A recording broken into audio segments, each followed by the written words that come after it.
Good morning, everybody. It's May. Can you believe it? Just a few more weeks. Wanted to share a couple of things with you as I was out in my backyard. Here I am in my backyard, and as you can see, there's my rooster and a couple of hens. And so I was thinking about chickens this morning and wanted to talk to you about chickens a little bit. So I'm coming back here into my hen house. Let's see if we got any eggs. Well, there's one hen, she's setting, so we'll wait a few minutes on that one to see if she gets off of her eggs. And nope, here we've got another one. She has been sitting there for about a week, so we've got a couple of weeks, and she'll probably hatch a couple of eggs. Wanted to share a couple of things actually about our hens. I don't know, maybe 8 or 9 months ago, we had some baby chicks hatch, and they were getting big enough that we needed to separate the hens from the baby chicks and the rooster. That way we could make sure they got the right food and they weren't attacked by my cat, because my cat loves baby chicks. And it took us like 3 or 4 days just to catch the chicks, because the mama wouldn't let us come near them at all. She would attack us and flap us, and normally she's a pretty docile hen, but she had her babies and she was going to do everything that she could to protect those babies. So she would peck and scratch and fly and everything, and we couldn't get to her little babies at all for a while, until we were able to trap her in order to catch the babies. They're all grown up now, though. They're safe.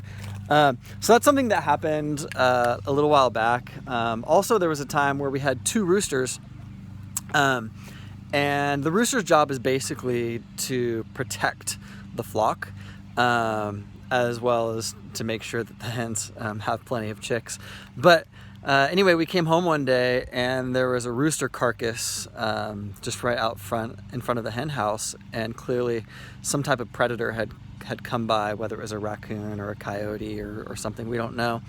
But all the hens were fine, and the rooster was dead though. And it was interesting because we realized, wow, this rooster did its job.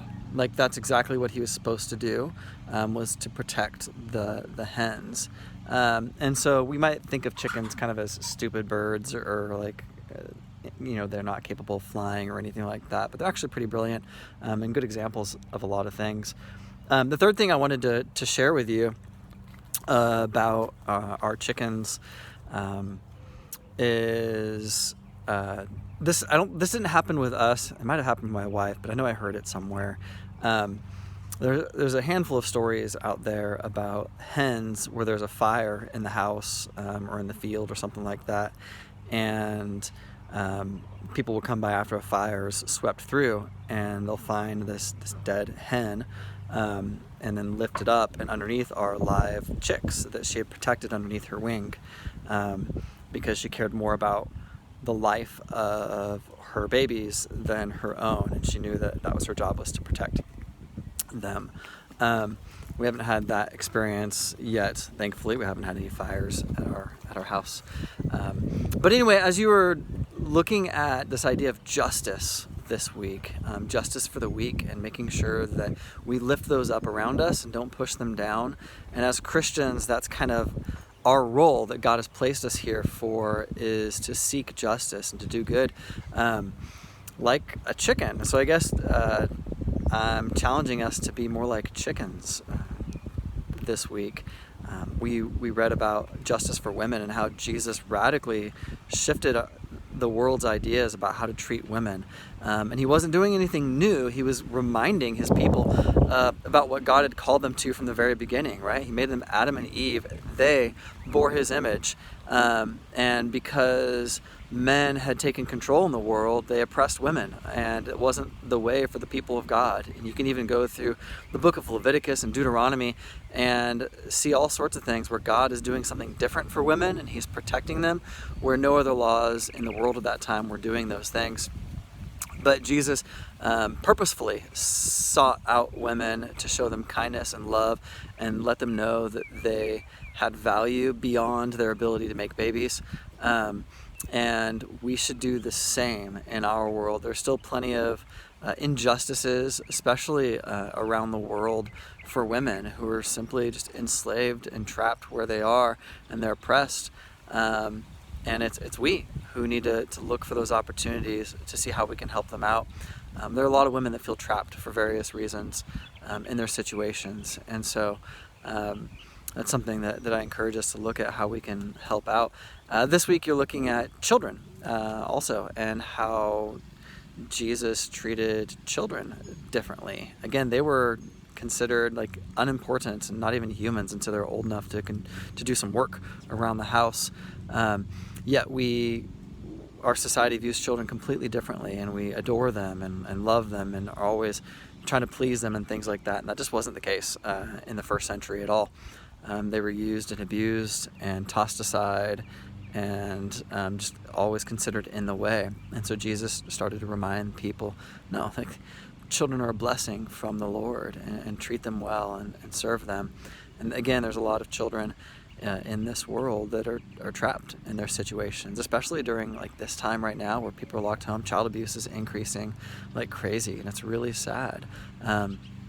There are tons and tons of orphans in the world. There are tons of kids that are just starving, not just for food, but for relationships and for parental figures to love them and to care for them. So I hope you find some interesting things in your research this week as you look at children and justice. And again, let me just kind of bring it back. We're to be more like chickens, like a mother hen fought us tooth and nail to protect her babies. Like, what are we doing? Are we fighting for justice? Or do we just sit back and watch and allow women and children to be harmed and hurt and be taken away? And you might think, well, there's nothing that I can do about that. But if you do a little bit of research, you'll find that beyond like going somewhere and rescuing someone, look at the things that you purchase. Look at the things that you consume, that you watch, and think, are those in any way contributing to the oppression of women or to the oppression of children? Objectification being one of them. It creates this idea of them being less than human, turning them into a consumer good instead of a person. And so a lot of people are simply consuming things that do that and cause harm to women and children. But let's be like that rooster who protected with his life the hens. He fought and he fought until his very death. That's what Christ has called us to. That's what the kingdom of God is to look out for others and to fight for them and to raise them up. And if it causes us harm, it causes us harm. But we're serving a good God who did that very same thing for us. He entered in this space to rescue us and to save us. And he did it at his own expense, through his own suffering, through his own pain. The least we can do is image him like we're supposed to, and love the people around us. So guys, I hope you have a blessed week, and feel free to post something. Maybe you've got a chicken story. Maybe you have a story of someone that you know that was helped because of injustice that was hurting them, and you've got a great story to share. I'd love to hear from you guys.